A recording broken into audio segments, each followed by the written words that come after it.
Now today, as we mark Youth Day, we speak to two different generations, one that fought for the freedoms we enjoy today and played an active, a pivotal role in the student protests of 1976, and the other, a young high school student concerned that the cancer of racism is still very much a part of our lived experiences, particularly in schools.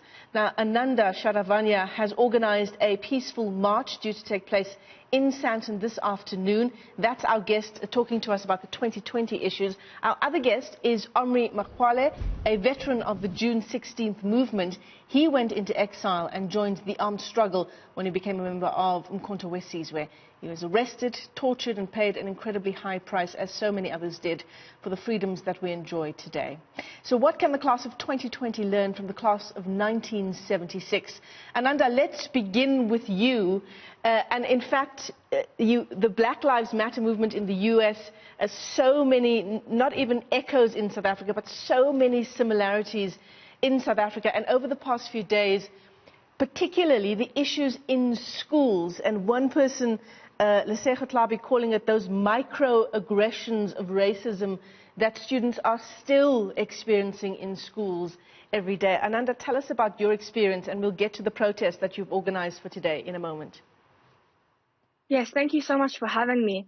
The great relevance that the Black Lives Matter movement in America, its revival, it is deeply prevalent in South African society, again, specifically in schools. And it has a lot to do with racial prejudice passed down through generation to generation, and often in schools, because they are more concerned, unfortunately, with their PR. These racial instances and people who have experienced racial discrimination often feel silenced. And when they come out with their stories, they feel as though they're criticized. And one of the main reforms we're calling for is education, because there's such a massive lack of education on ethnic slurs, on white supremacy, privilege, and the relevance the Black Lives Matter movement has in South Africa. And you find often that a lot of these issues of racial discrimination are relevant to the teachers as well, who are also unfortunately uneducated. And Ananda, I mean, so many schools around the country are now calling for the very reforms that you talk about now, that teachers be educated by people from outside of the school on issues of prejudice, of issues of racism, issues affecting the LGBTIQ plus community, that the teachers, the pupils, that these issues are addressed head on, that we bring it all out into the open, talk about it, be open about the issues that we have, the shortcomings that perhaps we have as teachers and as people who are running schools. Is that taking place in your experience?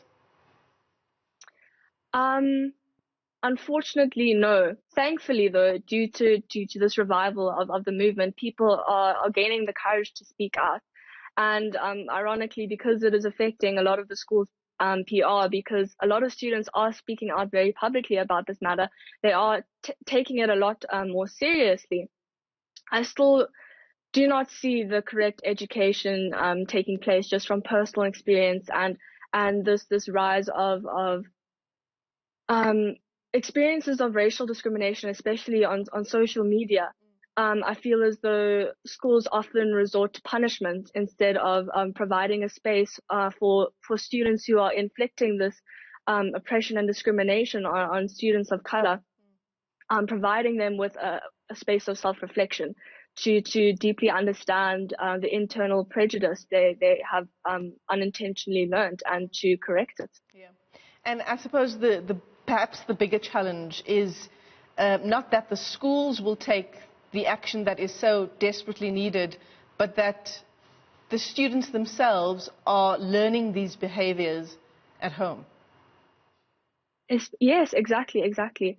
And I feel as though a school environment, when you get a collective of these children that have inherited this internal prejudice and racism that they are unaware of, it results in a culture in school, in a racist culture where children are unknowingly racist. And because the teachers are uneducated on these subjects such as microaggressions, as long as no one is saying the N-word or the K-word, nothing racist is happening. Schools are often unaware of the deep culture of racism at school. Or perhaps they choose to be unaware. Ananda, stay on the line. We're going to continue this discussion now with Omry Makgoale, who is from the class of 1976, in fact, from Morris Isaacson High School. Omry, are you there? Can you hear us? And tell us about your reflections on this day, 44 years later. Well, it's a very important day for us.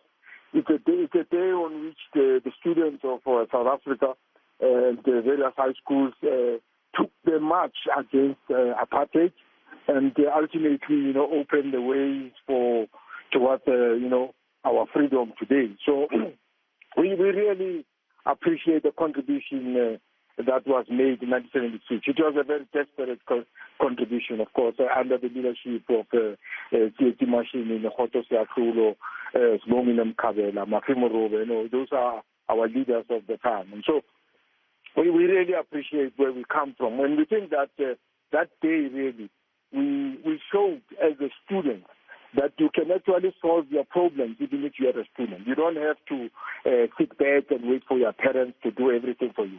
As students, we took the initiative to address the problem of apartheid, of Africans, and ultimately of apartheid, And because our parents at that time were subdued, and some were imprisoned and arrested.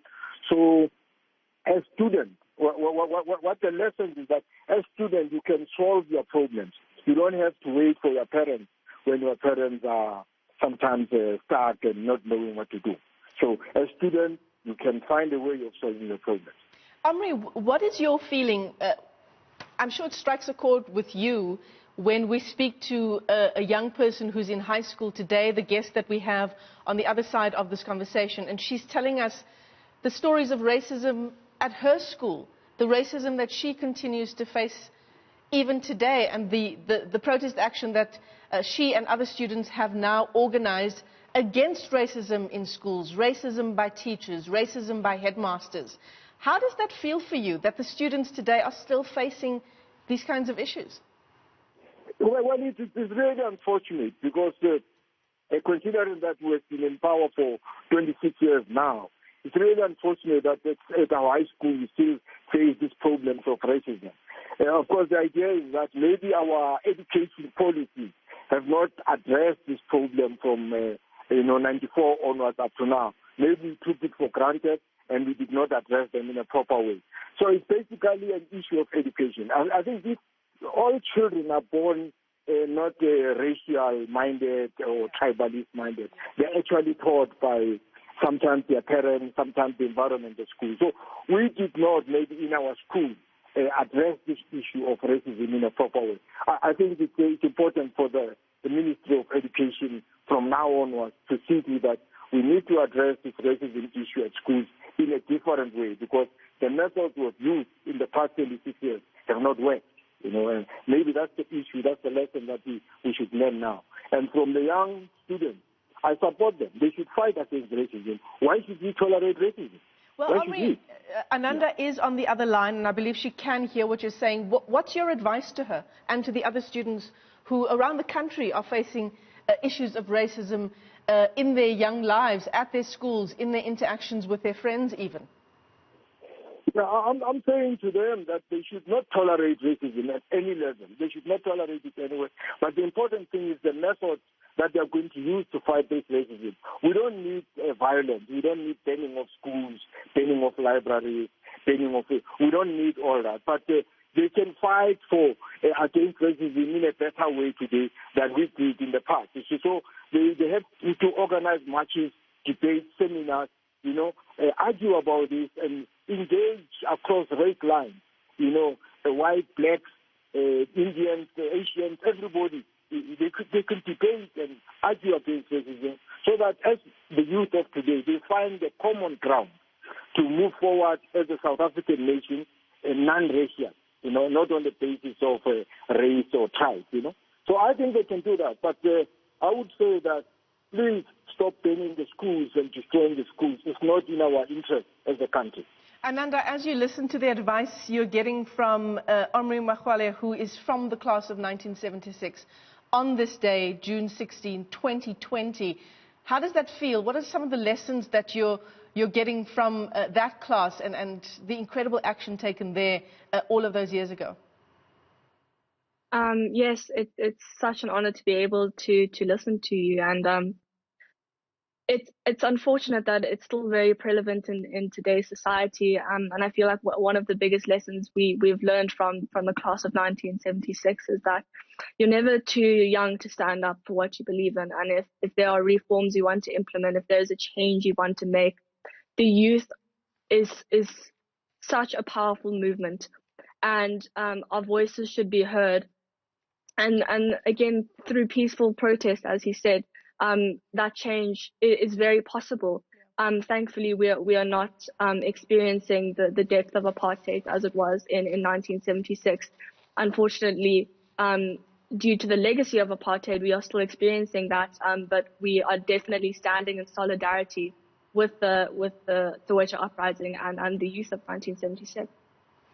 Well, all the best with your protest this afternoon. That's Ananda Saravanja. She's the organizer of the SA Youth for Black Lives Matter March. That's taking place at 12:30 today, we understand. And the youth, this is the page I'm looking at here. They've got a whole list of demands that they're making as they tackle and work to tackle racism in their schools and in their other institutions. And, of course, the other guest we were talking to there was Omry Makgoale. He's from the class of 1976 and, of course, also an alumni of Morris Isaacson High School. Incredible conversation there, and certainly Omry ending that conversation on a note of hope, that there is hope for change.